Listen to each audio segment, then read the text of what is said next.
अरे नहीं, ये अनंत पीड़ा का सागर है।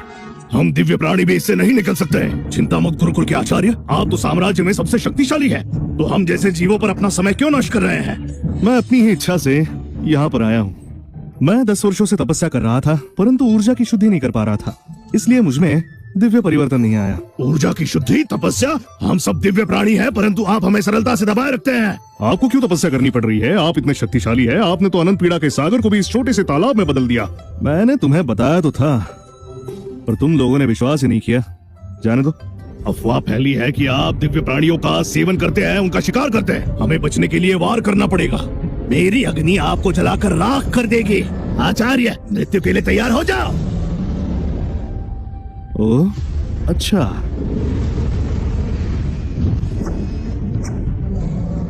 अरे आचार्य ने तो मुझे एक तुच्छ कछुआ बना दिया।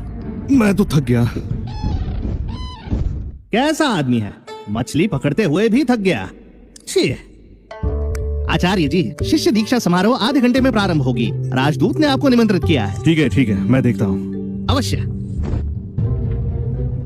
वैसे आपके जाने से भी क्या होगा? आपके गुरुकुल में तो कोई शिष्य नहीं आने वाला है। आपकी ऊर्जा इतनी कम है, यदि आपके पिताश्री पूर्व सम्राट न होते तो आपको तो निष्कासित कर दिया गया होता। अनंत पीड़ा का सागर, ये छोटा सा तालाब अनंत पीड़ा का सागर है। वो सागर जिससे दिव्य अमर लोग भी पराजित हो जाते हैं। इसकी ऊर्जा सिर्फ प्रथम स्तर पर है, इसको सागर तो मिल ही नहीं सकता। सुनो मित्र, साथ में तपस्या करोगे? बहुत से लोगों के लिए 9वां स्तर आखिरी होता है, पर मैं तो 3000 स्तर पर हूं।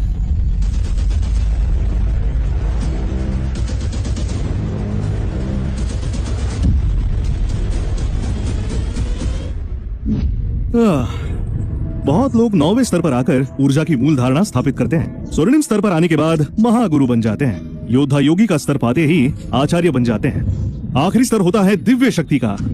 इससे वो सम्राट के स्तर तक पहुंचते हैं, पर कोई दिव्य शक्ति वाला योद्धा भी मेरा बाल तक बांका नहीं कर सकता। यदि मुझे कोई शिष्य मिला तो मुझे उसे उपहार देना होगा। मैंने बहुत समय से मांस नहीं खाया। आशा करता हूँ जिस छोटी फिनिक्स को मैंने पाला वो अब बड़ी हो गई होगी।